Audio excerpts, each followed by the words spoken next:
मी आपला लाडका ॲडव्होकेट वाजेद खान बिडकर दिनांक 18/4/2024 या रोजी सोमनाथ नगर वडगाव शेरी येथे येत आहे. शेरे अली सोशल फाउंडेशन यांच्या वतीने परमपूज्य डॉक्टर बाबासाहेब आंबेडकर व ईद मिलनाचे कार्यक्रमाचे आयोजन करण्यात आलेले आहे. गोर गरिबांना शिलाई मशीन वाटप, शिरखुर्मा, स्नेह भोजन अतिशय चांगले दर्जेदार कार्यक्रम आहेत.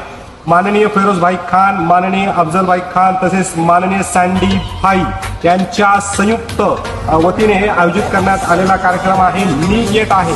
आपण ही लवकर मला भेटायचं असेल, मलाही तुमच्याशी भेटायचं आहे. 7 वाजता भेटूया शेरे अली सोशल फाउंडेशनच्या कार्यक्रमात. धन्यवाद.